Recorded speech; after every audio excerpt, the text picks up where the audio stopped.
আসসালামু আলাইকুম ভিউয়ার্স, আজকে আপনাদের সঙ্গে শেয়ার করব আলু ও ডিমের মুখরোচক একটি রেসিপি। প্রথমে এখানে 3টা বড় আলু কুচি করে নিয়েছি এবং 1 টিস্পুনেরও কম পরিমাণ মশলা বাটা এবং আদা রসুন বাটা দিয়ে রেখেছি।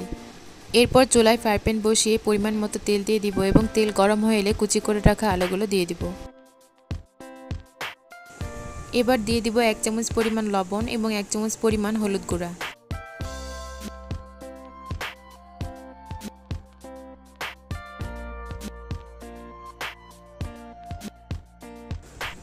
এবার আলুগুলো ভালোভাবে ভেজে ভেজে নরম হয়ে যাওয়া পর্যন্ত রান্না করব। বাড়িতে রান্না করার জন্য সময় না থাকলেই খুব কম সময়েই আপনারা এই রেসিপিটা তৈরি করে ফেলতে পারবেন।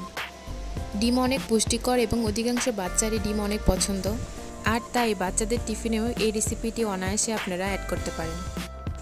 আলু ভেজে ভেজে নরম হয়ে এসেছে, এবার কুচিয়ে রাখা একটি পেঁয়াজ এবং 2টি কাঁচামরিচ দিয়ে দেব। এভাবে আরও কিছুক্ষণ রান্না করব। রান্নার এ পর্যায়ে 2টা ডিম ভেঙে দেব।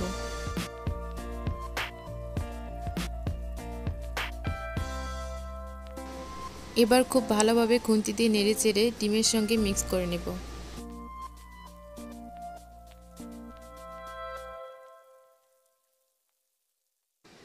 এভাবে ডিমগুলো নেড়ে চেড়ে খাঁজ খাঁজ করে এভাবে কেটে ফেলতে হবে।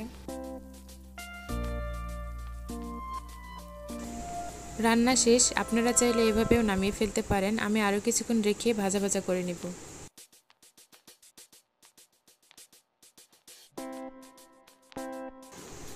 এবার একটি সার্ভিং বাটিতে সার্ভ করে নিচ্ছি। এত সুন্দর একটি গন্ধ বেরিয়েছে, আমি ভিডিও করতে করতে একটু টেস্ট করে নিলাম।